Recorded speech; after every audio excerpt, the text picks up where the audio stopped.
अस्सलाम वालेकुम रहमतुल्लाहि व बरकातहू। प्यारे बच्चों, आप लोगों का इस्तकबाल यकसी एकेडमी पर। नाउ कल हम लोगों ने बात किए थे मियोसिस की। तो हमने कहा था कि मियोसिस के अंदर दो बड़ी स्टेज होती है, मियोसिस फर्स्ट, मियोसिस सेकंड। फिर हमने कहा कि मियोसिस फर्स्ट में चार फेज है, प्रोफेज, मेटाफेज, एनाफेज, टेलोफेज। इसी तरह से मियोसिस टू में भी चार फेज है, prophase to, metaphase two, anaphase to, telophase to. फिर हमने कहा कि इन सारे फेजेस में जो प्रोफेज वन है ये बहुत बड़ी है, लार्जेस्ट फेज है, सबसे बड़ी फेज है। क्यों बड़ी फेज है? तो हमने कहा कि उसमें भी पांच स्टेजेस होती है, पांच स्टेप्स होती है। कौन कौन सी? लेप्टोटीन। क्या होती है? लेप्टोटीन। दूसरी जाइगोटीन, तीसरी पेप्टाइडीन, चौथी डिप्लोटीन और डाइकाइनेसिस। ठीक है, यहां पर हमारी बात हुई थी ना। अब इससे आगे हम बात करने वाले सबसे पहले ये कि जो लेप्टोटीन स्टेज होती है वो क्या होती है, ये लेप्टोटीन स्टेज के अंदर होता क्या है। तो जो लेप्टोटीन स्टेज होती है, उस लेप्टोटीन स्टेज के दौरान क्या होता है, जो क्रोमोसोम है, कौन है? क्रोमोसोम। अगर उस क्रोमोसोम को अगर आप देखेंगे तो क्या होता है, वो रफ्ता रफ्ता आपको दिखाई देने लगता है। और रफ्ता रफ्ता आपको किसके जरिए दिखाई दे सकता है? Light microscope. यानी अगर आप उसको माइक्रोस्कोप में ऑब्जर्व करना चाहें तो धीरे धीरे आपको क्रोमोसोम दिखाई देगा। क्रोमोसोम दिखाई देने का मतलब क्या है कि जो डीएनए था, फॉर एग्जाम्पल ये सेल है और ये उसका न्यूक्लियस है। ठीक है, समझने के लिए बड़ा बना रहा हूं। अब हमने क्या पढ़ा था? हमने पढ़ा था कि यहां पर जो डीएनए होता है वो पूरा डिस्पर्स फॉर्म में होता है ना, बिखरे हुए फॉर्म में होता है। याद आ रहा है? हमने कहा कि हमारे पास क्या होती है, जो सेल होती है उसके अंदर चार फेजेस होती है। एक होती है G1, एक होती है S, एक होती है G2 और एक होती है M। तो हमने क्या कहा? हमने कहा कि ये जो पूरा फेज है ये फेज इंटरफेज है।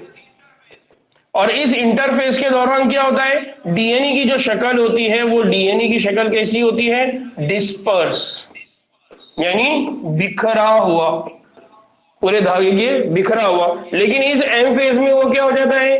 कंडेंस्ड। और ये जो कंडेंस फॉर्म ऑफ डीएनए है इसको आगे चल के हम क्या बोलते हैं? क्रोमोसोम। तो अब तक जो डीएनए था वो इस फॉर्म में था, बिखरा हुआ फॉर्म में था। जैसे ही एम फेज स्टार्ट होंगे, यानी मियोसिस स्टार्ट होगा, तो वो क्या बनना शुरू हो जाएगा? क्रोमोसोम। वो कंडेंस होना शुरू होगा, जिसको अभी हमने डिस्कस किया कि डीएनए के धागा उसको किसके ऊपर लपेटेंगे? स्टोन पे। फिर वो स्टोन एक दूसरे के साथ अरेंज हो गया तो क्या बनेगा? क्रोमैटिन। फिर बहुत चार क्रोमैटिड या दो क्रोमैटिड एक दूसरे के साथ आएंगे तो बनाएगा क्रोमोसोम। तो वो यहाँ पर इसी को बात कर रहा है कि जब लेप्टोटीन यानी पहली जो स्टेज होती है उसमें थ्रेड फॉर्म से, धागे के फॉर्म से डीएनए धीरे धीरे धीरे धीरे क्या होना शुरू हो रहा है? कंडेंस होना शुरू हो रहा है। मतलब वो कौन से फॉर्म में आना है? क्रोमोसोम की शक्ल इख्तियार कर रहा है। फिर पूरे लेप्टोटीन के दौरान क्या होता है? पूरे लेप्टोटीन के दौरान जो क्रोमोसोम है वो घट्ट हुआ होता है। घट्ट, या घटा लिखा है, घट्ट। घट्ट मतलब डेंस। घट्ट का मतलब यहां पर क्या है? डेंस। हम बोलते हैं ना कि जो दही है वो घट्ट मिलना चाहिए, डेंस मिलना चाहिए, क्लॉटेड मिलना चाहिए। तो डीएनए जो है वो धीरे धीरे क्या होने लगेगा? डेंस होने लगेगा, घट होने लगेगा। घट और डेंस का मतलब क्या है? टाइटली कॉम्पैक्ट होने लगेगा। जैसा हमारे पास होता है ना, धागे डब्बा है मांझे का, धागे का, उसके ऊपर आप क्या करते हैं? धागे को लपेटते जाते हैं। तो पहले जब आप उसको लपेटेंगे तो एक धागा दिखेगा, दूसरा धागा, तीसरा धागा। लेकिन जैसे ही उसके ऊपर दोबारा रैपिंग आप स्टार्ट करेंगे तो अब धीरे धीरे धीरे धीरे वो जो डब्बे का पोर्शन था वो गायब, और धागे के एक एक थ्रेड की वजह से वहां पर धीरे धीरे धीरे धीरे वो डेंस होता चला जाएगा, मोटा होता चला जाएगा, घट्ट होता चला जाएगा। ठीक है, तो इसीलिए उसको कह रहे हैं कि लेप्टोटीन के दौरान अब डीएनए क्रोमोसोम बन रहा है, और जैसा जैसा वो बन रहा है वैसे वैसे वो डेंस हो रहा है, कंडेंस हो रहा है। अब आपको वो अपीयर होना शुरू हो रहा है, यानी दिखाई देने लग रहा है। फिर इसके बाद क्या होता है? प्रोफेज वन का दूसरा स्टेज शुरू होता है। प्रोफेज वन का दूसरा जो स्टेज है उसको क्या बोला जाता है? जाइगोटीन। क्या बोला जाता है इसको? जाइगोटीन। नॉर्मली जाइगोटीन कब होता है, या जाइगोटीन किस वजह से बोलेंगे आप उसको?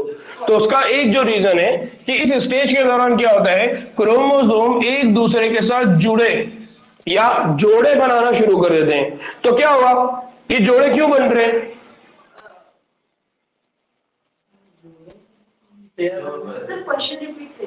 हम बोल रहे हैं कि ये जो स्टेज है जाइगोटीन, इसका जाइगोटीन नाम इसलिए पड़ा हुआ है क्योंकि क्रोमोसोम क्या कर रहे हैं, एक दूसरे के साथ क्या बना रहे हैं, जोड़े।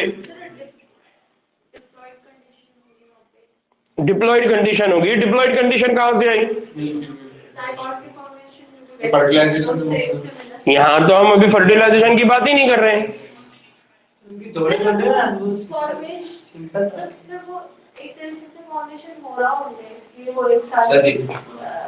बोलो बोलो, सही बोल।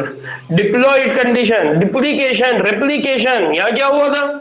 एसमें रेप्लीकेशन। तो दो कॉपी हो गई थी, अब वो दोनों कॉपी एक दूसरे के आमने सामने आएगी। ठीक है, एक कंडीशन।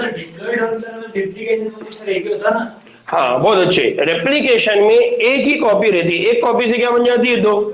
तो एक कॉपी दूसरी कॉपी, ठीक है। तो अब इस तरह से क्या बन गई, दो कॉपी उसके पास आई हुई है, तो वो दोनों कॉपी एक दूसरे के आमने सामने आके क्या हो जाएंगी, खड़े हो जाएंगी, अलाइन हो जाएंगी। और वो एक दूसरे के सामने जब अलाइन होगी तो वो क्या बनाएगा, जोड़, पेयर बनाएगा, जोड़ बनाएगा। अब नॉर्मली जब हम यहां बात कर रहे हैं तो हम ये कहते हैं कि ये जो पूरा प्रोसेस हो रहा है, ये प्रोसेस कहां पर हो रहा है, ये प्रोसेस हो रहा है सेक्स सेल में, जिनसी खलियों में। अब अगर ये जिनसी खलियों के लिए हो रहा है तो जिनसी खलियों के दरमियान जब इस तरह का प्रोसेस होता है तो उस वक्त इसको एक और चीज को याद रखना है कि जो दो कॉपी बनने वाली है, जो दो कॉपी अलग होने वाली है, वो एक फादर के पास से एक मदर के पास से ऑलरेडी आई हुई है, उनके बीच में यह इंटरेक्शन होगा। बट यहां पर एक कॉपी जो है फादर वाली, एक कॉपी मदर वाली, तो इनकी क्या बन जाएंगी, दो कॉपी।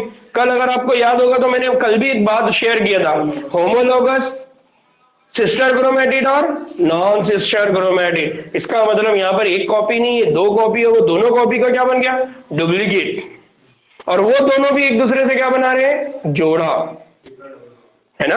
तो इस तरह से वहां पर जो कंडीशन है अभी, फादर वाला क्रोमोसोम, मदर वाला क्रोमोसोम, वो दोनों कॉपी है, वो दोनों कॉपी का भी क्या हो गया, रेप्लिकेशन। इस तरह से वहां पर टेट्राप्लॉइड कंडीशन डेवलप होंगी। ठीक है, बात को समझो, यहाँ 2 मिनट बता देता हूं। तो इस तरह से क्या होता है, वो जोड़ बनाना शुरू करेगा, और जब वो जोड़ बनाते हैं तो वो एक दूसरे के साथ कनेक्ट होते हैं। जब वो एक दूसरे के साथ जुड़ते हैं तो उस अमल को कहा जाता है सिनैप्सिस। क्या बोला जाता है इसको, सिनैप्सिस। तो अब यहाँ पर बेसिकली क्या हो गया कि अगर आप इस स्ट्रक्चर को देखेंगे तो इस स्ट्रक्चर के अंदर ये एक क्रोमोसोम, ये दूसरा क्रोमोसोम, ये क्रोमोसोम का कॉपी यानी इसका डिप्लॉइड कंडीशन, ये क्रोमोसोम की डिप्लॉइड कंडीशन, वो दोनों भी एक दूसरे के आमने सामने आके क्या हो गए, जुड़ गए। अब इस कंडीशन में हम क्या कह रहे हैं इसको, सिनैप्सिस। नाउ अब क्या होगा, एक साथ जो जुड़ा हुआ होमोलोगस क्रोमोसोम है, एक साथ जुड़ा हुआ जो होमोलोगस क्रोमोसोम है, यानी वो क्या कहलाता है, होमोलोगस क्रोमोसोम। जब ये एक दूसरे के साथ जुड़ जाते हैं तो ये क्या कहलाते हैं, होमोलोगस क्रोमोसोम। एक दूसरे, क्योंकि यहां जो जीन होगा वो यहां भी होगा, यहां जो जीन होगा यहां भी होगा, तो इस तरह से इनकी जीन की जो होती है वो सिमिलैरिटी होती है, एक दूसरे के वो जैसे होते हैं, सिमिलर होते हैं, मुशाबा होते हैं, इसलिए यहां पर उनको क्या बोला जा रहा है, होमोलोगस क्रोमोसोम। एक ही लोकेशन पर, लोगस जो वर्ड लोकेशन, होमो मीन्स सेम। ठीक है, अब ना ये एक क्रोमोसोम है, इसका डबल हो गया, ये दूसरा क्रोमोसोम था उसका डबल हो गया। अब ये डुप्लीकेट फॉर्म में एक दूसरे के साथ आके क्या हो गए, अलाइन। कल का जो डायग्राम आपको याद आ रहा है किस तरह से हमने बनाए थे,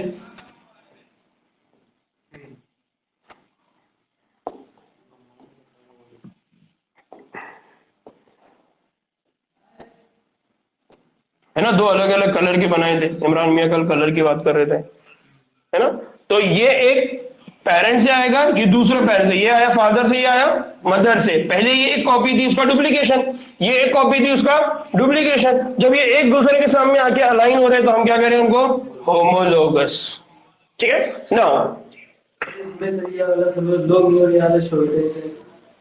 हाँ, अभी ये जो है ना, ये क्रोमोसोम की मतलब ये डायग्राम हमने ली। अब हो सकता कि ये शॉर्ट यानी ये जो आर्म है छोटा भी हो सकता है, ये बड़ा भी हो सकता है।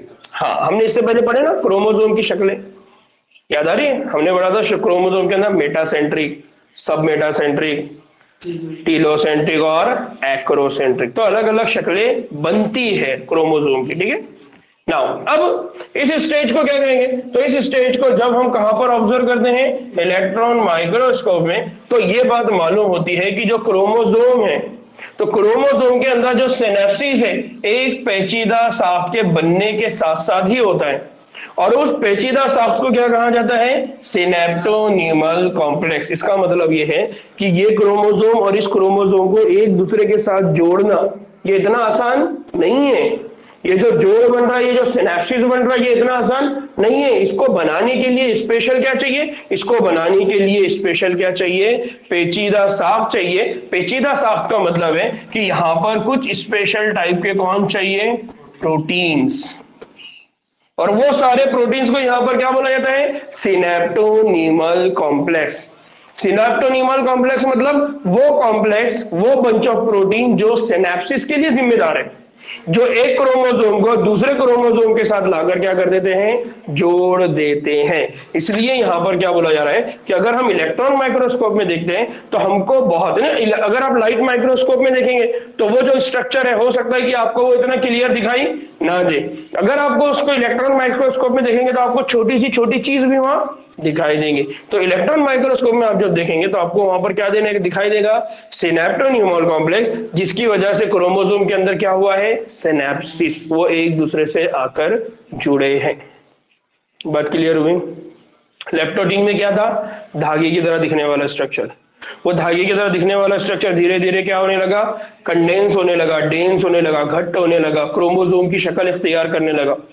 फिर दूसरी स्टेज में क्या हो गया? दूसरी स्टेज में वो जो क्रोमोसोम है जो घट हो गए, कंडेंस हो गए, वो अब एक दूसरे के साथ आगे क्या करेंगे? अलाइन होंगे, एक दूसरे के आमने सामने आके खड़े होंगे, सीक्वेंस बनाएंगे। उस कंडीशन को हम क्या कह रहे हैं? जाइगोटी। यानी दूसरे वर्ड में हम बोल सकते हैं कि वो एक दूसरे के साथ आगे फ्यूज हो गए, जुड़ गए। ठीक है, जब वो एक दूसरे के साथ जुड़ते हैं, जब वो अटैच होते हैं, तो उस कंडीशन में उसको बोला जाता है सिनेप्सिस। क्या बोला जाता है उसको? सिनेप्सिस। और जब वो जुड़ते हैं तो वो इतने आसानी से नहीं जुड़ते, उनको जोड़ने के लिए कुछ प्रोटीन काम करते हैं, और उनको क्या बोला जाता है? सिनेप्टोनीमल कॉम्प्लेक्स। इमरान भाई, हाँ, तो मतलब अगर अगर आपको ये जो साफ्ते हैं आप लाइट माइक्रोस्कोप में भी देखेंगे तो आपको वो जो शक्ल है वो बहुत सिंपल दिखेंगे, लेकिन जब आपने उसको इलेक्ट्रॉन माइक्रोस्कोप में देखा तो आपको लगेगा कि यार ये तो और भी एडवांस है। यानी सिर्फ डीएनए वहां पर काम नहीं कर रहे, बल्कि उन डीएनए की मदद करने वाले वहां पर कौन है? प्रोटीन्स भी है। समझा? लो, तो अभी क्या हो गया? यहां पर वो दोनों भी क्रोमोसोम है, जो होमोलोगस क्रोमोसोम है, वो एक दूसरे के साथ आके क्या हो गए? अलाइन हो गए, जुड़ गए। यही शक्ल कल हम लोगों ने देखा था। ठीक ना, अब क्या होगा? लेप्टोटीन हो गया, जाइगोटीन हो गया ना। अब इसके बाद क्या होता है? एक और बात याद रखिए जो इंपॉर्टेंट है, जो मैंने वहां पर इसी लाइन को वहां ऐड करना चाहिए था। वो क्या है कि जो एक जोड़ा है किसका? साइनेप्स होमोलोगस क्रोमोसोम, उसके मिलने से बना जो साफ्ट है वो कैसा दिखाई देता है आपको? टेट्राड। कैसा दिखाई देता है? टेट्राड। टेट्राड का मतलब क्या होता है? चार। चार क्रोमैटिड, या उसी को क्या बोला जाएगा? बायवेलेंट। क्या बोला जाएगा? बायवेलेंट, यानी दो सेट। बायवेलेंट और टेट्राड। टेट्राड का मतलब क्या हो गया? चार। यानी जब ये दो अलग अलग होमोलोगस क्रोमोसोम है, ये जब एक दूसरे के साथ जुड़ जाएंगे तो ये बन गए 1 2 3 4। तो आप बोल रहे हैं इनको टेट्राड, या फिर आप उनको दूसरे वर्ड में क्या बोल रहे हैं? बायवेलेंट। बायवेलेंट का मतलब ये दो, ये तो जुड़ गए, अब ये दोनों जम हो गए एक दूसरे से, अब ये एक अकेले अकेले बचे, तो इसलिए उसको क्या बोला गया है? बायवेलेंट। याद रहेगा, जैसा वैलेंसी हम बोलते हैं ना, वैलेंसी कंप्लीट करना है, एक दूसरे के साथ क्या करना है? शेयरिंग। तो जब ये शेयरिंग करेंगे तो ये क्या बना देंगे? बायोवैलेंट। मतलब दो ऐसी लोकेशन होगी जहां पर वो एक दूसरे से क्या होंगे? जुड़े हुए होंगे। इसलिए इस साफ्ट को क्या बोला जाता है? बायोवैलेंट। तो हमेशा याद रखना है कि यहां पर हमको क्या देखने को मिलता है? जब क्रोमोसोम एक दूसरे के साथ जुड़ते हैं तो सिनेप्सिस, और सिनेप्सिस के बाद एक और साफ्ट बनती है, वो साफ्ट को आप क्या बोलते हैं? टेट्राड। टेट्राड मतलब 4 क्रोमैटिड। क्या बोलते हैं आपको? 4 क्रोमैटिड। और इसको और भी अच्छी तरह से दूसरे स्टेज में हम देख सकते हैं, और उस दूसरी स्टेज को हम क्या कह सकते हैं? पेचाइडी। दूसरे स्टेजेस में भी हम इस साख्त को क्या कर सकते हैं, देख सकते हैं। वो दूसरी स्टेज कौन सी है, इसका मतलब वो आगे वाली स्टेज, और आगे वाली स्टेज कौन है, पेचाइटिन। तो मियोसिस के दो जो पहले स्टेजेस है उसके बाद जो तीसरी स्टेज होती है उसको क्या बोला जाता है, पेचाइटिन। क्या बोला जाता है, पेचाइटिन। और ये जो पेचाइटिन है ये बाकी दो के मुकाबले में कैसी होती है, कम वक्फे की होती है। तो अब एक और कंसेप्ट याद रखना है कि पहला स्टेज हो रहा है लेप्टोटीन, यहां पर धागे की तरह दिखने वाली जो साख्त है वो कंडेंस हो रही है। फिर कंडेंस होने के बाद क्या हो रहा है, दूसरी स्टेज में जाइगोटीन में वो एक दूसरे के साथ आके जुड़ गई, उसके वजह से बन गया सिनेप्सिस। सिनेप्सिस बनाने की जिम्मेदारी सिनेप्टोनीमल कॉम्प्लेक्स। उसकी वजह से आपको क्या दिखने को मिलेंगे, चार क्रोमेटिड, या आपको जो शक्ल दिखेंगी आप उसको बोल सकते हैं बायवेलेंट। फिर आप ये कह रहे हैं कि जैसे ही बायवेलेंट बनेगा, दो जगह पे दो क्रोमेटिड एक दूसरे से जुड़ जाएंगे, तो उसके बाद क्या होगा, उसके बाद एक और स्टेज होगी। वो स्टेज कौन सी होगी, पेचाइटिन। लेकिन ये जो पेचाइटिन स्टेज होती है ये बहुत कम वक्फे की होती है। क्यों कम वक्फे की होती है, अभी बहुत इंपॉर्टेंट है, क्योंकि इस स्टेज के दौरान क्या होता है कि हर बायवेलेंट क्रोमोसोम, हर बायवेलेंट क्रोमोसोम के जो चार क्रोमैटिड्स हैं उनमें से एक टेट्राड क्रोमोसोम की तरह जाहिर होता है। यानी ये जो चार है, यहां पर क्या बोला जा रहा है, जो बायवेलेंट क्रोमोसोम है उसके जो चार क्रोमैटिड्स है उनमें से हर एक कैसा दिखाई दे रहा है आपको, टेट्राड, यानी हर कोई चार चार की तरह दिखाई दे रहा है। अब इसकी स्टेज की क्या होती है, तो इस स्टेज की जो सबसे इंपॉर्टेंट पहचान है वो है रिकॉम्बिनेशन नोड्यूल। ये एक रिकॉम्बिनेशन नोड्यूल है, यहां पर दूसरा रिकॉम्बिनेशन नोड्यूल बनेगा, यानी इस तरह से।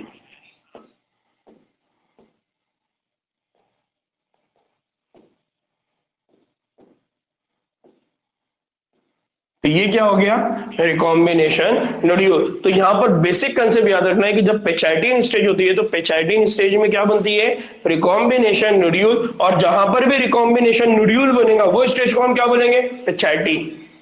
क्या बोलेंगे उसको, पेचाइटिन या पिकाइटिन।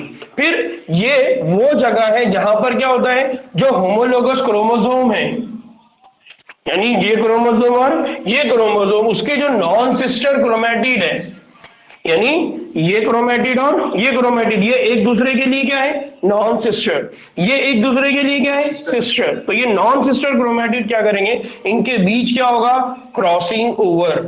क्या होगा, क्रॉसिंग ओवर, या उसी को हम दूसरे अल्फाज में क्या कहते हैं, exchange. Exchange of DNA, exchange of gene. और ये एक्सचेंज ऑफ जीन या एक्सचेंज ऑफ डीएनए यानी क्रॉसिंग ओवर की वजह से क्या होगा, मगायरात, यानी हम नॉर्मली उसको क्या बोल रहे थे, रिकॉम्बिनेशन। क्या बोल रहे थे हम उसको, रिकॉम्बिनेशन। और लास्ट अगर आपको याद होगा तो हमने कहा कि इसी रिकॉम्बिनेशन की वजह से क्या होता है, वेरिएशन, मगायरात। तो इसलिए हमने लास्ट लेक्चर में एक बात बोले थे कि रिकॉम्बिनेशन और mutation, this two process is responsible for the variation, for the मगायरात, डिफरेंस, फर्क। तो हमारे अंदर जो भी डिफरेंस आता है, जो भी फर्क आता है, वो क्यों आता है, क्योंकि हमारे पास जो क्रोमोसोम होते हैं, जब उन क्रोमोसोम का फॉर्मेशन होता है मियोसिस के प्रोसेस में, एक फादर के पास से एक मदर के पास से, उनके बीच में क्या होती है, क्रॉसिंग ओवर। और ये क्रॉसिंग ओवर की प्रोसेस किस तरह से हो रही है, तो पहले वो दोनों भी धागे लेप्टोटीन के फॉर्म में, उनका रेप्लिकेशन ऑलरेडी स्पेस में हो चुका है। अब वो डुप्लीकेट फॉर्म में क्रोमोसोम बनाएंगे, क्रोमोसोम बनाने के बाद आगे एक दूसरे से जुड़ेंगे, जब वो एक दूसरे से जुड़ेंगे तो वहां पर रिकॉम्बिनेशन नोड्यूल बनेगा, यानी पेचाइटिन फेस बनेगा। और उस दौरान में वो क्या करेंगे, एक दूसरे को जीन क्या कर देंगे, एक्सचेंज कर देंगे। अगर आपको थोड़ा सा और भी याद होगा तो हमने कहा कि वही जीन एक दूसरे से सेपरेट हो सकते हैं, या क्रॉसिंग ओवर हो सकता है, या एक्सचेंज हो सकता है, जिनके बीच का डिस्टेंस ज्यादा हो। क्योंकि जिनके बीच का डिस्टेंस कम होगा वो कौन होंगे, लिंक। और वो हमेशा एक दूसरे के साथ ही जाते हैं, अलग अलग नहीं आते। इसका मतलब ये है कि जो भी कैरेक्टर चेंज होता है उस कैरेक्टर के अंदर चेंज के जिम्मेदारी, या उस कैरेक्टर के अंदर चेंज होने के लिए जरूरी है कि उनके बीच का डिस्टेंस क्या रहे, बहुत ज्यादा। और अगर सिमिलैरिटी आ रही है, वेरिएशन नहीं आ रहा है, तो इसका मतलब क्या है कि वो जो जीन है वो जीन बहुत दूर दूर नहीं है, वो एक दूसरे के साथ है हमेशा, इसलिए वो एक साथ चले जाते। इसलिए पेरेंट्स में जो खुसूसियत है वही खुसूसियत बच्चों में है, इसलिए बच्चे वालिदैन की तरह यानी मुशाबा दिखाई देते हैं।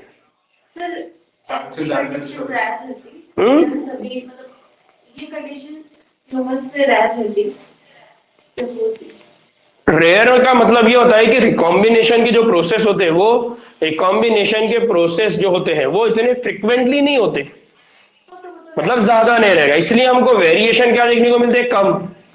सर आपने अभी अपने म्यूटेशन बोले तो सर मतलब म्यूटेशन से हुआ है, म्यूटेशन बोले फिर आपने म्यूटेशन बार बार हम एक बात बोल रहे हैं कि रिकॉम्बिनेशन का ये जो प्रोसेस है ये टाइम बीइंग है, इसको टाइम ज्यादा लगता है, म्यूटेशन अचानक। लेकिन म्यूटेशन की वजह से भी तब्दीली आती है, रिकॉम्बिनेशन की वजह से भी तब्दीली आती है, वेरिएशन। बट इतना है कि म्यूटेशन अचानक में होता है, अब वो नुकसानदायक भी हो सकता है, फायदेमंद भी हो सकता है। यहां पर भी ऐसी केस है, लेकिन इसको क्या चाहिए, टाइम, वक्त चाहिए। तो अपना म्यूटेशन हाँ नहीं, अच्छी बात है ना, सोचे तुमने तो है? तो इस तरह से क्या हो गया कि ये वाले क्रोमोसोम का कुछ पार्ट इस पे आ गया और इस वाले क्रोमोसोम का कुछ पार्ट इस पे आ गया, इसलिए अब इस क्रोमोसोम के अंदर जो इंफॉर्मेशन यहां पर थी वो इंफॉर्मेशन यहां पर क्या हो गई, चेंज, और यहां जो इंफॉर्मेशन थी वो इंफॉर्मेशन यहां पर क्या हो गई, चेंज। फॉर एग्जाम्पल अगर इस क्रोमोसोम के पास यहां पर इंफॉर्मेशन फॉर एग्जाम्पल हाइट के लिए टॉल थी, अब वो इसके पास चलेगी, और फॉर एग्जाम्पल इस यहां पर इंफॉर्मेशन टॉल की जगह यहां ड्रॉप थी तो वो इसके पास आ जाएगा। तो अब ये जो जनाब है इनकी अगर हाइट टॉल है तो इनका जो बेबी आएगा पॉसिबिलिटी की वो क्या हो जाए, डॉग, और ये जो डॉग था इनका बेबी क्या हो जाए, समझ में आ रहा है। इस तरह से क्या होते हैं क्रोमोसोम के अंदर क्या होता है, इंफॉर्मेशन की अदला बदली, एक्सचेंज, या दूसरे वर्ड में हम क्या बोलेंगे, क्रॉसिंग ओवर। इसी वजह से मैंने आपसे पूछा था कि ये मतलब एक्सेप्ट कर होंगे तो सही है, उसके एक्सेप्ट करें हैं। हाँ बहुत अच्छे। दूसरी बात कि यहां पर जो चेंजेस होगा क्रोमोसोम वगैरह, तो ये एक जनरेशन से दूसरी जनरेशन में क्रोमोसोम के फॉर्म में क्या हो जाएंगे, ट्रांसफर हो जाएंगे, तो वो एक्सेप्ट होगी। लेकिन म्यूटेशन के अंदर जो वेरिएशन अचानक में आते हैं वो वेरिएशन अगर सुटेबल है तो नेचर उसको सेलेक्ट करेगा, और अगर सुटेबल नहीं है तो नेचर उसको क्या कर देगा, रिजेक्ट करेगा। अभी रिजेक्ट करना और सेलेक्ट करने का मतलब क्या है, अगर वो सुटेबल कैरेक्टर है म्यूटेशन वाला तो वो जनरेशन टू जनरेशन, अब्बा के अंदर म्यूटेशन हुआ, अब वही म्यूटेशन बेटे में भी रहेगा, बेटी में भी रहेगा, आगे पास होता रहेगा, क्योंकि वो म्यूटेशन कैसा है, फेवरेबल, उसकी वजह से अब्बा को कोई नुकसान नहीं हुआ। लेकिन एक ऐसा म्यूटेशन है जिसकी वजह से अब्बा को नुकसान हो गया तो अब्बा भी चल जाएंगे और वो म्यूटेशन भी चल जाएगा, अब जनरेशन क्या हो गई, खत्म। यानी नेचर ने उसको सेलेक्ट नहीं किया, कुदरत ने उसको सेलेक्ट, समझ में आया। तो म्यूटेशन जो होगी वो फेवरेबल अनफेवरेबल, मुनासिब ना मुनासिब। लेकिन यहां पर क्या रहेगा, यहां पर ऑलरेडी जो जीन है, जो डीएनए है, उनके प्रॉपरली सेग्रीगेशन डिपेंड करेगा। तो यहां पर जो वेरिएशन है वो अचानक आ रहा है क्या, नहीं, समझ में आया। तो यहां पर जो वेरिएशन आएगा तो वो वेरिएशन एक्सेप्टेबल रहेगा, वो जनरेशन टू जनरेशन क्या होगा, पास होगा, है ना। हम देखते हैं कि किसी के घर में पूरे के पूरे लोग काले, अब उनके बाद पहला लड़का हुआ वो गोरा आ गया, फिर आगे की पूरी जनरेशन गोरे गोरे गोरे, तो मतलब वेरिएशन क्या हो गया, एक्सेप्ट। लेकिन मालूम हुआ पहले वाले आए, फिर गोरा हुआ, फिर वापस ब्लैक, फिर गोरा ब्लैक, तो इसका मतलब क्या हो रहा है, एक्सचेंज होता जा रहा है किसका, डीएनए का। हाँ मतलब वो हम उसको नॉर्मली डिजीज की केस में ले आते हैं, ये सिर्फ तुम्हारे समझाने के लिए बोल रहा हूँ मैं, इतना फ्रिक्वेंटली नहीं होता जितने फास्ट में बोल रहा हूँ, ठीक। जी अस्का जी कुछ बोल रहे थे तुम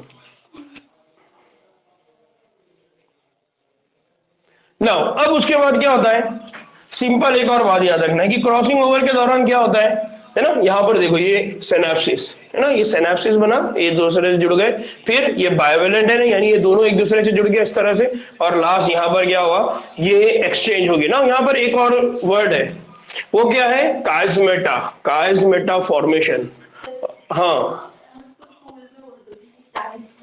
हाँ चाइस्मेटा नहीं, अक्सर चाइस्मेटा ही पढ़ते हैं इसको लोग, है ना, यहाँ पर उन्होंने इसको ऐड नहीं किया।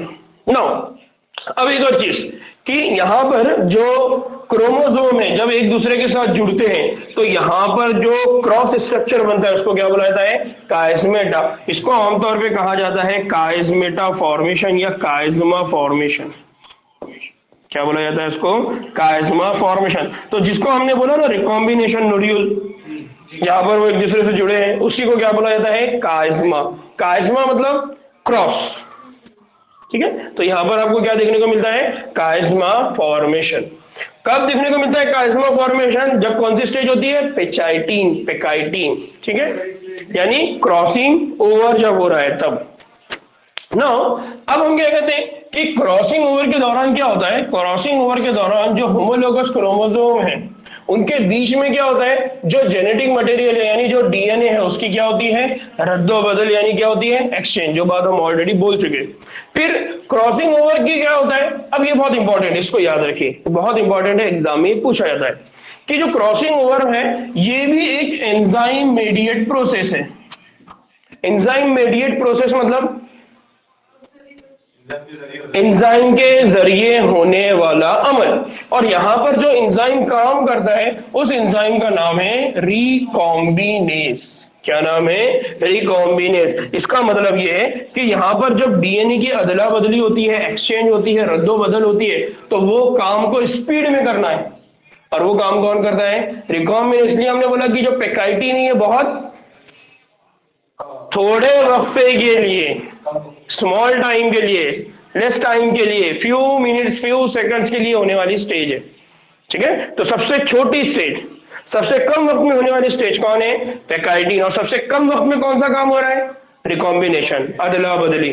ऐसे ही होता ना, अदला बदली के जो भी काम होते हैं वो बहुत थोड़ी देर में होते, छुप छुपा के फटाफट, चोर है एक दूसरा चोर है, एक तो दूसरे चोर को दे रहा होता है ना, छुप छुपा के। तो समझो इस तरह से इसको समझने के लिए बोल रहा हूं, ठीक है।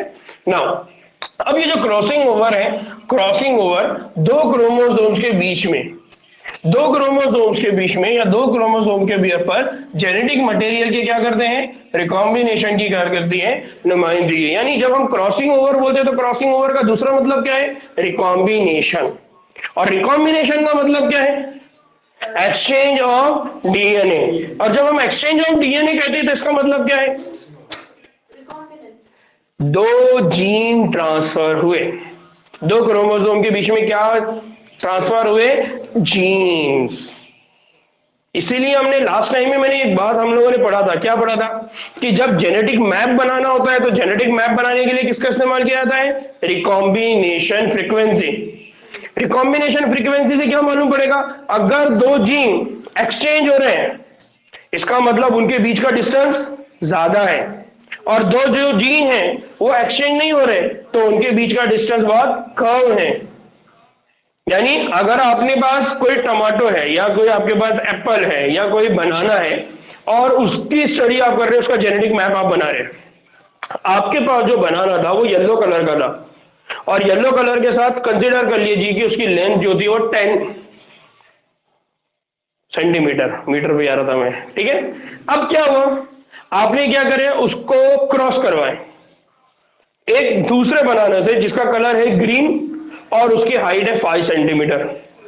अब जब आपने क्रॉस करवाया तो क्रॉस करने के बाद जो प्रोजेनी मिली, उस प्रोजेनी के अंदर जो कैरेक्टर आपको देखने को मिल रहा है अगेन येलो, और वो 10 सेंटीमीटर। इसका मतलब क्या है कि कलर के लिए और साइज के लिए जो दो जीन है वो एक दूसरे से लिंक्ड है, करीब करीब है, इसलिए नेक्स्ट जनरेशन में कैरेक्टर के अंदर कोई तब्दीली नहीं आई।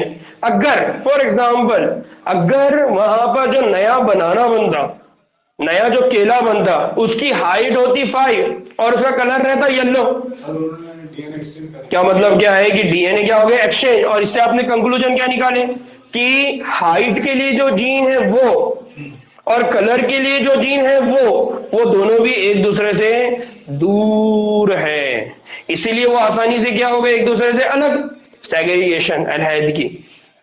बात समझ में आई। तो ये जेनेटिक मैप बनाने के लिए इसका इस्तेमाल किया जाता है। अब ये जो बात मैंने बोला ना, ये बात इतनी जल्दी दिमाग में घुसेगी नहीं, समझ में आ रहा है? तो इसके लिए या तो रिपीटेडली जो बात जो एग्जाम्पल मैंने दिया उसको देखना पड़ेगा, प्लस जेनेटिक मैप बनाया जो हम लोगों ने लास्ट टाइम भी पढ़ा हुआ है वो कैसा हुआ, और फिर इसमें भी हम जेनेटिक मैप पढ़ने वाले हैं, तो आपको बात समझ में आएगी। ठीक है। और तीसरी बात कि पेचाइटिन के खत्म होते वक्त क्या हो जाएगा, तो पेचाइटिन के खत्म होते वक्त क्या होगा कि जो होमोलोगस क्रोमोसोम है उनके बीच में क्या हो जाएगा, रिकॉम्बिनेशन का अमल पूरा हो जाएगा। जहां पर क्या होगा, जो क्रॉसिंग ओवर होगी उसकी जगह पर हमको क्या देखने को मिलेंगे, क्रोमोसोम एक दूसरे से क्या मिलेंगे, लिंक, एक दूसरे से क्या मिलेंगे, हमको जुड़े हुए मिलेंगे। और क्रॉस ओवर को यानी क्रॉसिंग ओवर को छोड़कर जो बाइवेलेंट के रिकॉम्बाइन होमोलोगस क्रोमोसोम है वो एक दूसरे से क्या होंगे, अलग होना शुरू होंगे, यानी वो एक दूसरे से अब धीरे धीरे धीरे धीरे क्या होंगे, अलग होना शुरू होंगे। यानी एक हाँ अब अदल बदल कर दिया, अब वो अब क्या होने वाले, एक दूसरे से फिर धीरे धीरे सेपरेट। फॉर एग्जाम्पल कंसीडर करिए कि यहां पर ये इस तरह से है, ठीक है, हाँ यानी इस तरह से वो एक दूसरे के साथ जुड़े हुए थे। अब उन्होंने एक दूसरे के साथ क्या कर लिया, एक्सचेंज। अब यहां से क्या स्टार्ट होगा, वो दोनों भी दूर होना शुरू हो जाएंगे।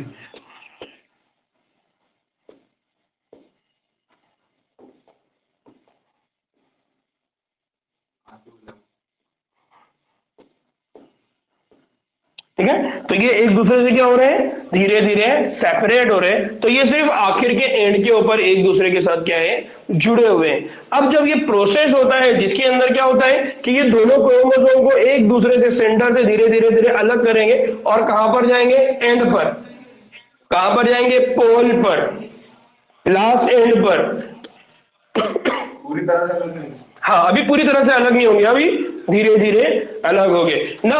जब ये एक दूसरे से अलग होना शुरू होंगे तो क्या होगा, जो सिनेप्टोन्यूमल कॉम्प्लेक्स है वो सिनेप्टोन्यूमल कॉम्प्लेक्स का क्या होना शुरू होगा, डिसोल्यूशन। डिसोल्यूशन मतलब डिस बोले तो डिस ब्रेक, हाँ फिर डिसोल्यूशन मतलब सॉल्यूशन को डिसॉल्व कर देना। मतलब आपने एक चीज बनाई थी, अब उस चीज को जिसको बनाया आपने उसको डिसॉल्व कर दिया, यानी खत्म कर दिया। हम बोलते हैं ना कि कमेटी डिसॉल्व हो गई, प्रोग्राम डिसॉल्व हो गया, है ना, डिसॉल्व हो गया मतलब खत्म हो गया। तो जो सिनेप्टोन्यूमल कॉम्प्लेक्स बना था अब वो धीरे धीरे क्या होने वाला है, डिसॉल्व होने वाला है, डिसोल्यूट होने वाला है, खत्म होने वाला है। Simple meaning. तो अब वो धीरे धीरे क्या होने वाला है, खत्म होने वाला है। और जब वो खत्म होना शुरू होता है तो आखिर के दो एंड पर वो पोल्स पे चला गया, यानी एक ही लास्ट एंड पर वो एक दूसरे से जुड़े हुए और पोल पे चले गए। इसलिए अब इस स्टेज को क्या बोला जाएगा, डिप्लोटीन। यानी धागे अब सिर्फ किस जगह पे जुड़े हुए हैं, पोल। पोल मतलब खुतुब, आखिरी एंड के ऊपर। तो अब यहां से क्या हो रही है, डिप्लोटीन की शुरुआत हो रही है। और डिप्लोटीन को अगर हमको पहचानना है तो वहां पर हमको क्या देखने को मिलेगा, काइस्मा। इसको बोला जाता है काइस्मेटा फॉर्मेशन। तो पहले जो बात मैंने बताया था कि नॉर्मली हमारे पास क्या होता है, काइस्मेटा बनता है। तो काइस्मेटा शायद गलती से मैंने पेचाइटिन में बोल दिया, तो काइस्मेटा एक्चुअली जो बनता है वो कौन से वाली फेज में बनता है, डिप्लोटीन स्टेज में। याद रहेगा।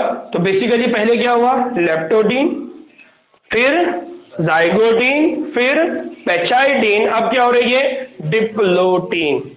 लेप्टोटीन स्टेज में क्या हुआ, दो धागे थे वो धीरे धीरे कंडेंस होने लगे, एक दूसरे के करीब आए, तो अब स्टेज हो गई जाइगोटीन। जब वो एक दूसरे से जुड़ गए तो बनाए सिनेप्सिस। जब ये सिनेप्सिस बना तो क्रोमोसोम के अंदर आपको 4 क्रोमैटिड, तो आपने बोला टेट्राड, और 2 जोड़ियां दिख रही है इसलिए आपने बोल दिया बाइवेलेंट। फिर इसी तरह से हमने कहा कि जब वो जोड़ी बनती है तो उनके बीच में क्या होता है, क्रॉसिंग ओवर। और जैसी क्रॉसिंग ओवर होता है तो अब वो कौन से स्टेज में है, पेचाइटिन। सुफियान कुछ तो समझ रहा कि सब ऊपर से जा रहा। फिर पेचाइटिन, और पेचाइटिन के बाद क्या होती है, धीरे धीरे वो जो क्रोमोसोम है जिन्होंने एक दूसरे को डीएनए एक्सचेंज कर दिया अब वो एक दूसरे से अलग होने की शुरुआत करेंगे, लेकिन आखिर में जाके वो एंड पर, पोल पर एक दूसरे से जुड़े रहेंगे। क्योंकि वो पोल पर, खुतुब पर एक दूसरे से जुड़े हुए, इसलिए इसको बुलाया जा रहा है डायपोल। एक ये डिप्लोटीन। ठीक है। नाउ अब ये जो शक्ल है, ये शक्ल आपको किस तरह से दिखाई देगी, एक्स तो इस एक्स शक्ल की जो बनावट है उस बनावट को क्या बोलेंगे, कायस्मेटा। यही बात मैं बोलना चाह रहा था कि वो आखिर में क्या होंगे, दो एंड पर होंगे। तो पेचाइटिन में मैंने गलती से बोल दिया, इसलिए याद रखना कि ये जो शक्ल है ये कहां पर बनती है, डिप्लोटीन स्टेज में। कहां पर बनती है, डिप्लोटीन स्टेज में। ठीक है ना। कुछ वर्टिब्रेट्स, वर्टिब्रेट्स किसको बोलते हैं,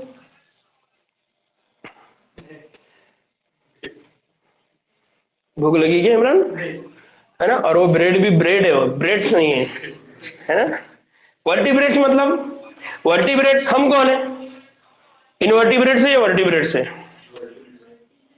क्यों वर्टिब्रेट्स है हम, क्योंकि हमारे अंदर क्या है, वर्टिब्रल कॉलम, रीढ़ की हड्डी, समझे। तो उसको बोला जाता है वर्टिब्रेट्स, यानी यहाँ वर्टिब्रल कॉलम है। तो वर्टिब्रेट्स यानी रीढ़ की हड्डी नॉर्मली होती है, और भाई तो उनको वर्टिब्रेट ही बोलेंगे। ठीक है, तो वर्टिब्रेट्स है ना। तो अब जितने भी वर्टिब्रेट्स हैं उन वर्टिब्रेट्स के अंदर क्या होता है, oocytes। oocytes में क्या होता है, डिप्लोटीन खत्म होने में कई महीने और साल लगते हैं। इसका मतलब क्या है, ये बहुत इंपॉर्टेंट है, इसको समझ लीजिए कि जो वर्टिब्रेट्स होते हैं उनके oocyte, oocyte का मतलब कौन हो गया, oocyte का मतलब एग सेल, oocyte का मतलब क्या हो गया, एग सेल, या उसी को हम क्या कहते हैं, ओवम। तो ये जो ओवम है उसके अंदर डिप्लोटीन खत्म होने में क्या लगते हैं, या तो महीने लग जाएंगे या क्या लग जाएंगे, साल। अब ये महीने और साल का मतलब क्या है कि मियोसिस का जो अमल होने वाला है वो मियोसिस का अमल क्या हो गया, इस स्टेज पे जाके स्टॉप। क्या हो गया, ये स्टॉप, या क्या हो गया, रेस्ट्रिक्ट, ये रुक गया। इसीलिए हम जब, अगर आपको याद होगा तो हमने जब ह्यूमन रिप्रोडक्टिव सिस्टम पढ़ा था उस वक्त हमने पढ़ा था कि जो oocyte होते हैं वो oocyte को क्या कर दिया जाता है, अरेस्ट। कौन सी स्टेज में अरेस्ट किया जाता है, डिप्लोटीन, याद आ रहा है, प्रोफेज फर्स्ट के डिप्लोटीन स्टेज में जो oocyte होते हैं, जो एग सेल होते हैं, उनको अरेस्ट किया जाता है। फिर वहां पर हमने पढ़ा था कि स्पर्म, वहां पर पढ़ा था हमने एस्ट्रोजन, तो हमने कहा कि एस्ट्रोजन की रिलीज की वजह से फिर वो डिप्लोटीन से आगे बढ़ता है, फिर जाके रोक देते हैं, फिर स्पर्म के इंटरेक्शन के बाद वो वहां से रिलीज होता है।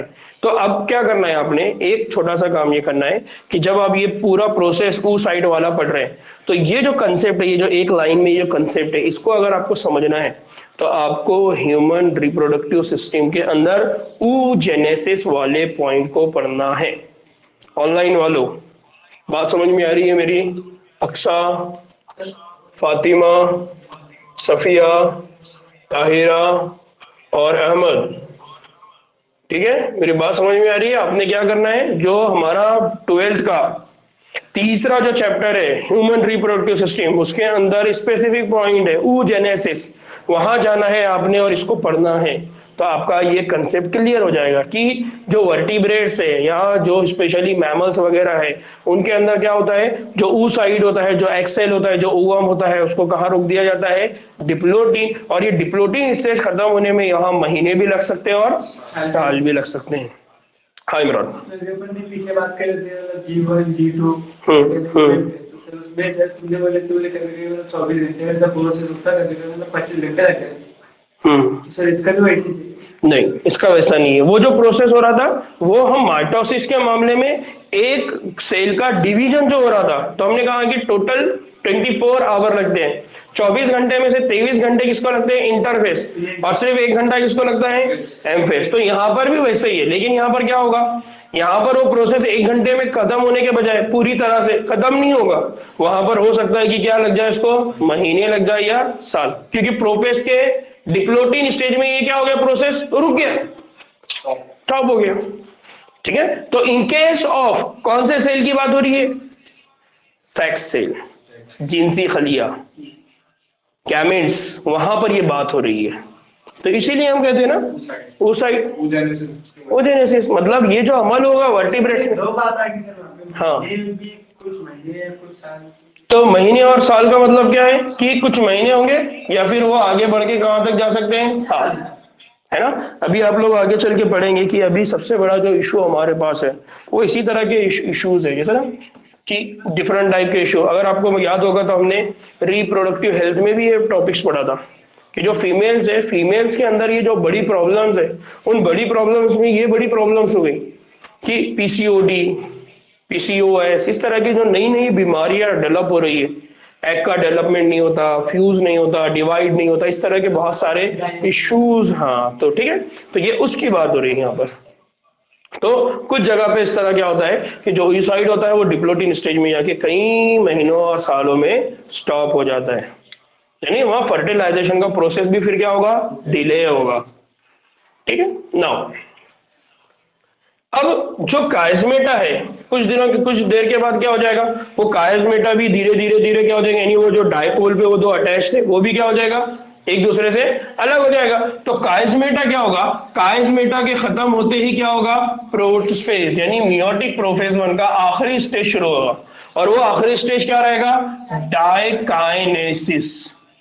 देखो यहां पर डाइकाइनेसिस क्यों बोला है, दो एंड जो है वो एक दूसरे से अब टूट गए, किसके, न्यूक्लियस के, यानी डीएनए के, इसलिए इसको बोला डाइकाइनेसिस। और इस फेज के दौरान क्या होता है, क्रोमोसोम पूरी तरह से क्या हो जाते हैं, कंडेंस। अब पूरी तरह से वो क्रोमोसोम धीरे धीरे क्या हो गया, कंडेंस हो जाता है, और जो होमोलोगस क्रोमोसोम है वो अलग होने के लिए क्या करते हैं, मियोटिक स्पिंडल के पास जाके क्या होते हैं, जमा हो जाते हैं। यानी मियोटिक स्पिंडल मतलब अब ये जो तो हाँ मतलब याद आ रहा है आपको, सेंट्रियोल, अब वो माइक्रोट्यूब्यूल बनाएगा, यानी धागे, जैसा हमारे पास होता है ना, कोई पानी में डूब रहा है तो आप रस्सी फेंकते हैं, या आपको किसी को ऊपर खींचना है तो आप रस्सी फेंकेंगे, या कुछ चीजें है जिसको आपको एक अपनी तरफ खींचना है ना, तो इस तरह से वो क्या करेगा, माइक्रोट्यूब्यूल, और वो माइक्रोट्यूब्यूल क्या करेंगे, उन क्रोमोसोम को एक दूसरे से क्या कर देंगे, सैग्रीगेट, अलहदा, एक दूसरे से अलग करेंगे। तो उस वक्त वो जो दोनों कंप्लीट क्रोमोसोम बन गए उनके ऊपर कौन जाके बाइंड हो जाएंगे,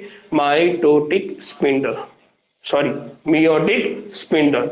फिर क्या होगा, डाइकाइनेसिस के खत्म होते ही न्यूक्लियस क्या हो जाएगा, गायब हो जाता है, और फिर न्यूक्लियर इन्वॉल्व भी क्या हो जाता है, टूट जाता है। और उसके बाद क्या होता है, डाइकाइनेसिस के खत्म होते ही कौन सा फेज स्टार्ट हो जाएगा, मेटाफेज।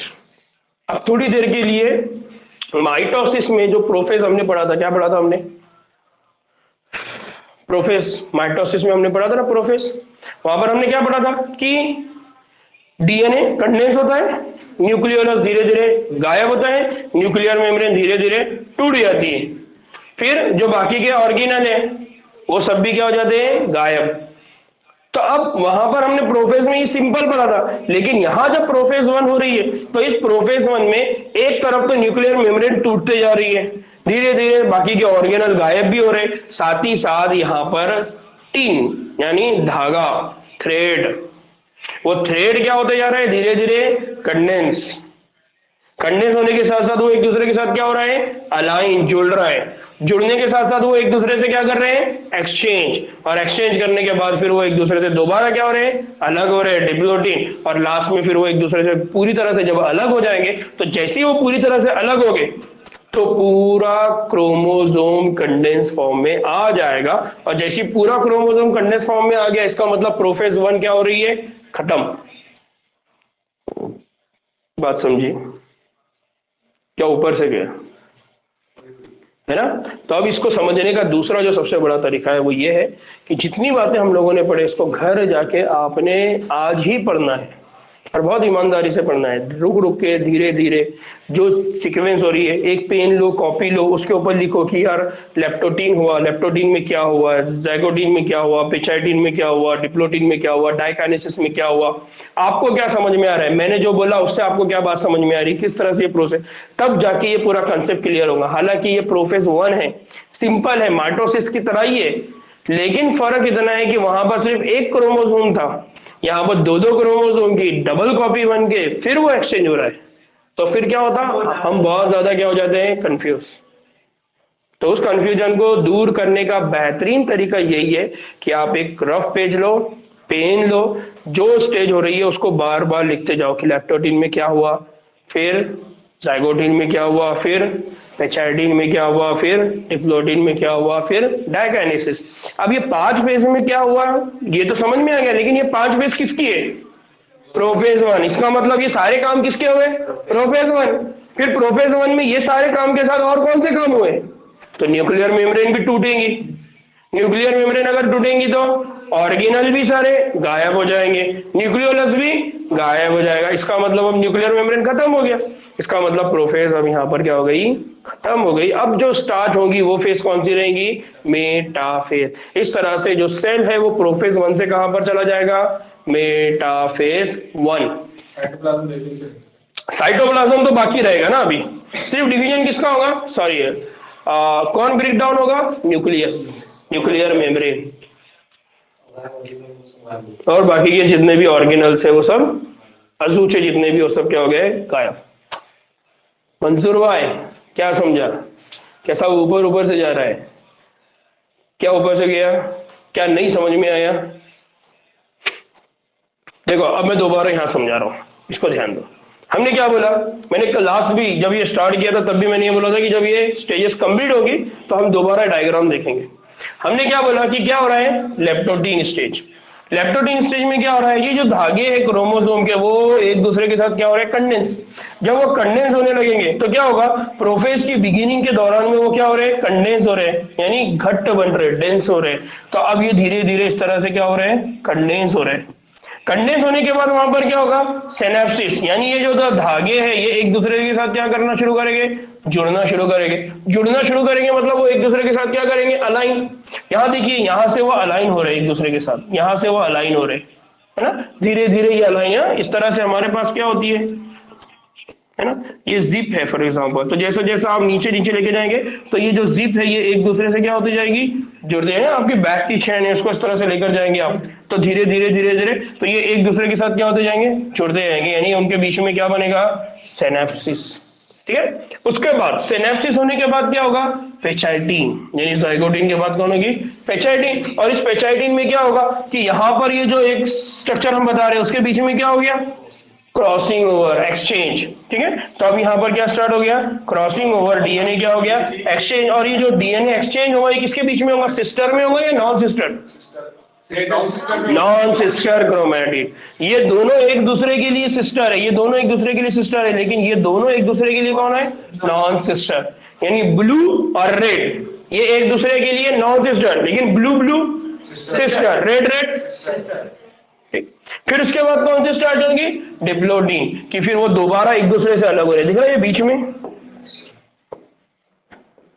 ये बीच में दिख रहा है आपको, ये यहां से अलग हो रहे हैं।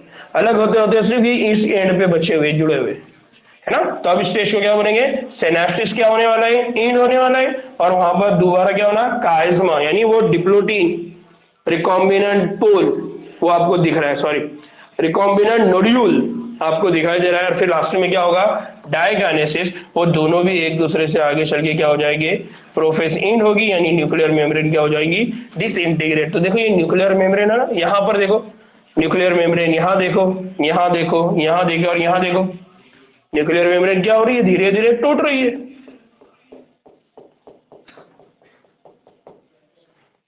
समझ में आया। तो ये पूरा कौन सा फेज है, प्रोफेज 1। बात समझ में आई, बढ़ना है आगे। अभी कोई डाउट है, मंसूर, यार मंसूर आज बार बार घड़ी देख रहा है, बोर हो रहा क्या, अगर बोर हो रहा होगा तो फिर अपन क्या करते हैं, एक आधी यहाँ पर कुछ तो पिक्चर लगा देते। अरे पिक्चर का मतलब है कोई अच्छी वीडियो लगा देंगे, बयान वगैरह लगा देंगे। ठीक, नाउ अब दूसरी स्टेज कौन सी है, मेटाफेज 1। क्या है, मेटाफेज 1। तो मेटाफेज 1 में क्या होता है, इस फेज में क्या होगा, इस फेज में क्या होगा, जैसा हमने प्रोफेज, हमने माइटोसिस में पढ़ा था, क्या पढ़ा था माइटोसिस में, कि जो भी क्रोमोसोम होते हैं जब वो एक दूसरे से सेपरेट होते हैं तो वो डिस्पर्स रहते हैं, तो उनको सबसे पहले क्या करना पड़ता है, इक्वेटर पे बीच में लाना पड़ता है। तो यहां पर क्या होगा, इस फेज में क्या होगा, इक्वेटोरियल प्लेट के ऊपर क्रोमोसोम बायवेलेंट फॉर्म में क्या हो जाएंगे, सज जाएंगे। यानी फॉर एग्जांपल यहां पर ये जो सेल है, यहां पर इस तरह से क्रोमोसोम एक दूसरे के साथ जुड़ जाएंगे,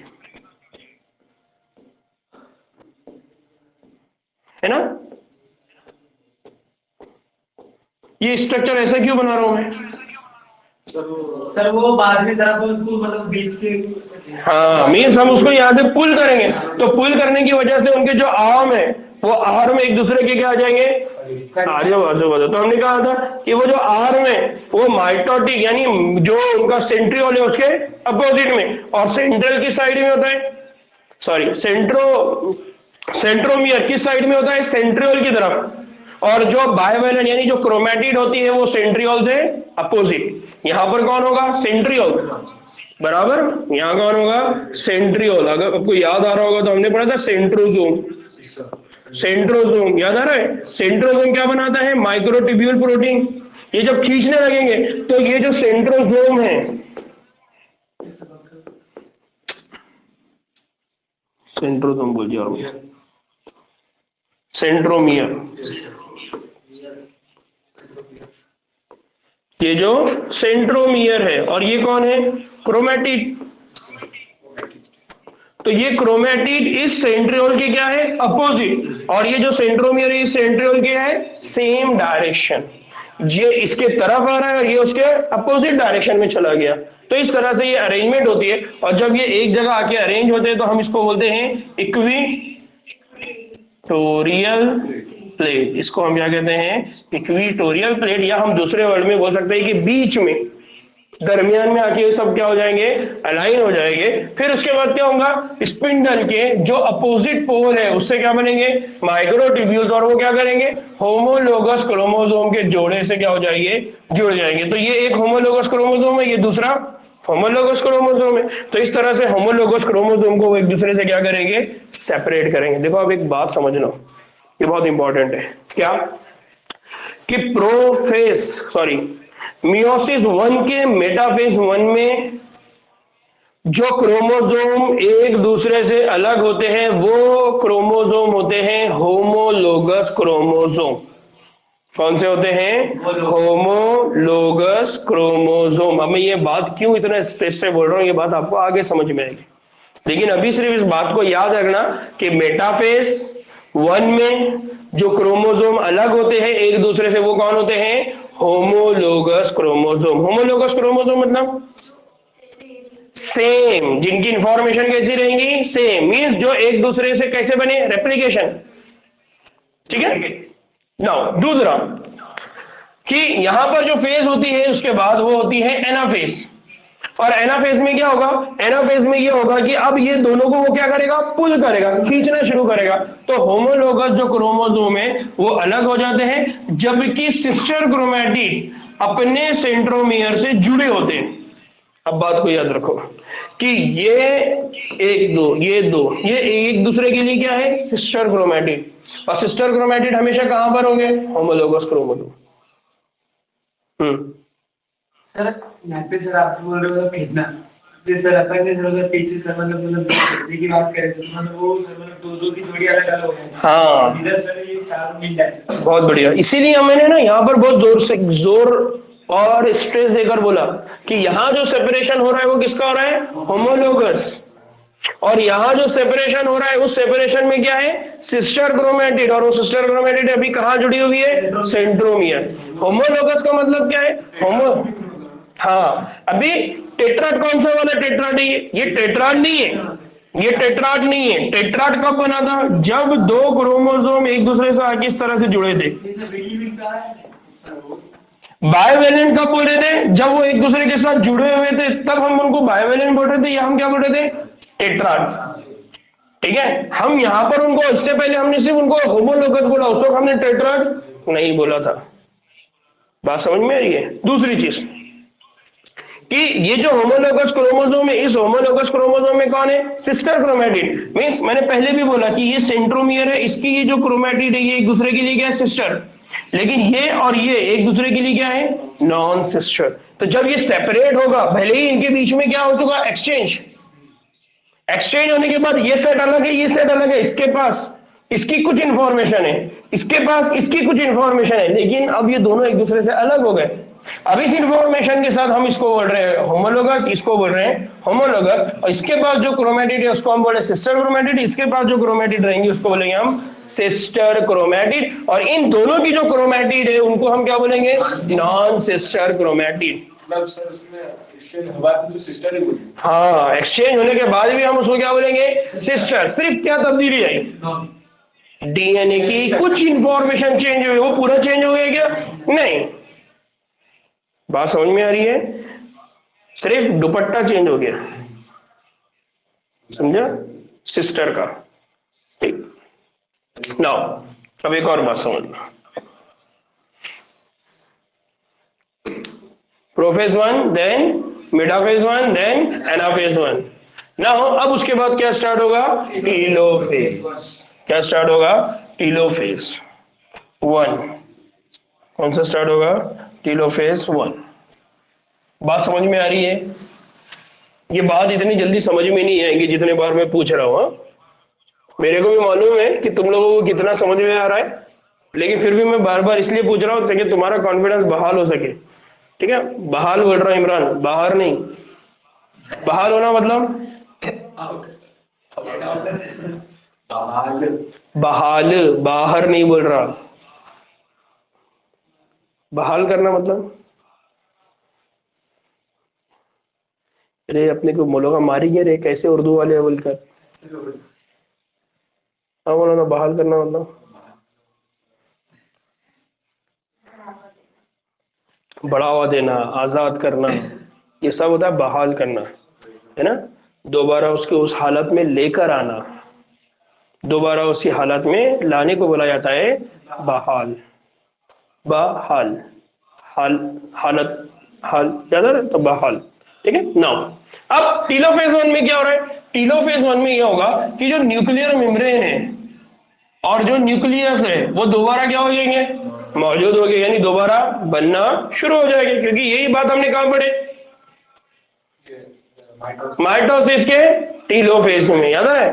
फिर साइटोकाइनेसिस क्या रहेगा, यहां पर जारी होता है और इसे क्या होता है, डायड ऑफ सेल। क्या बोला जाता है, डायड। डायड ऑफ सेल का मतलब क्या होगा कि यहां पर जो सेल है अब वो धीरे धीरे क्या होने वाला है, तकसीम। वहां पर क्या स्टार्ट हो गया, साइटोकाइनेसिस। लेकिन इस साइटोकाइनेसिस के प्रोसेस में क्या होगा, दो जो सेल बनेंगे उसमें क्रोमोसोम की कंडीशन क्या रहेंगी, होमोलोगस।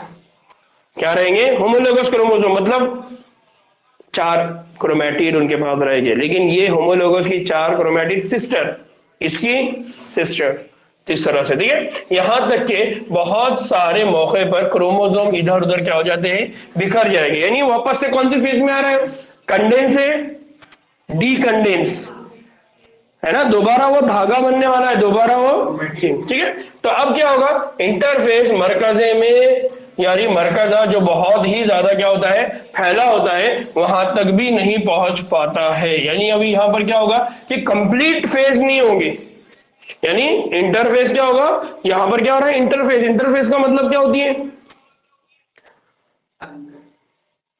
इंटरफेस, इंटरफेस सर जिसमें सेल का डिवीजन नहीं होता।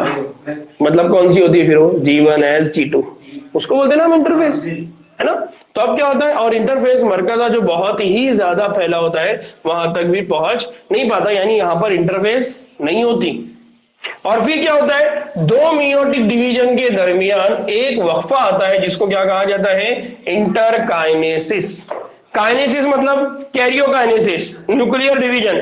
तो मियोसिस में एक मरतबा न्यूक्लियर डिवीजन हुआ, सेल डिवाइड हुआ, अब दोबारा न्यूक्लियस क्या होने वाला है, डिवाइड होने वाला है। तो 2 मरतबा न्यूक्लियस का डिवीजन हो रहा है, तो 2 मरतबा न्यूक्लियस के डिवीजन में एक स्टॉप आएगा, एक स्पेस आएगा, एक ऐसा वक्त आएगा जहां पर डिवीजन का अमल नहीं हो रहा है, उसको क्या बोला जाता है, इंटरकाइनेसिस। हमने क्या बोले, हमने बोले कि यहां पर क्या हुआ, मियोसिस, मियोसिस 1। और ये मियोसिस 1 होने के बाद क्या स्टार्ट होने वाली है, मियोसिस 2। जब भी मियोसिस का अमल होता है तो मियोसिस के अमल में 2 स्टेप होती है, एक होती है कैरियोकाइनेसिस और दूसरी होती है साइटोकाइनेसिस। वैसे ही इसमें भी क्या होगा, कैरियोकाइनेसिस और दूसरी क्या होगी, साइटोकाइनेसिस। अब इस प्रोसेस में क्या हो गया, इधर ध्यान दो बच्चे, बाद में लिखना, इधर ध्यान दो। इस प्रोसेस में क्या हो गया, इस प्रोसेस में यह हुआ कि मियोसिस 1 कंप्लीट होने वाली है।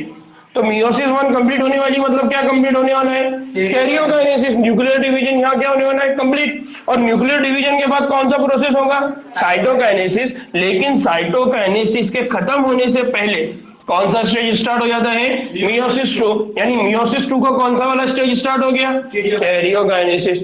तो ये जो स्टेज होती है यहाँ पर, ये बहुत छोटी रहती, इतनी छोटी रहती कि इसको यहाँ पर कंसीडर नहीं करते हुए यहाँ पर एक और नई स्टेज का नाम पड़ता है, उसको क्या बोला जाता है? इंटर, क्या बोला जाता है इसको? इंटरकाइनेसिस। दो कैरियोकाइनेसिस के बीच का वक्फा, दो कैरियोकाइनेसिस के बीच का वक्फा, उसको क्या बोला जाता है? इंटरकाइनेसिस। और ये जो इंटरकाइनेसिस है, इसकी जो जिंदगी है यानी इसका जो वक्त है वो ज्यादातर क्या होता है? कम। क्योंकि एक मर्तबा कैरियोकाइनेसिस हुआ, कैरियोकाइनेसिस की वजह से क्या हुआ? क्रोमोसोम एक दूसरे से अलग हो गए, डीएनए उनके बीच में क्या हो गया? चेंज। लेकिन यहाँ जो क्रोमोसोम एक दूसरे से अलग हुए मरियम, वो होमोलोगस क्रोमोसोम है। फिर आगे जाके वही होमोलोगस क्रोमोसोम को एक दूसरे से क्या करना है?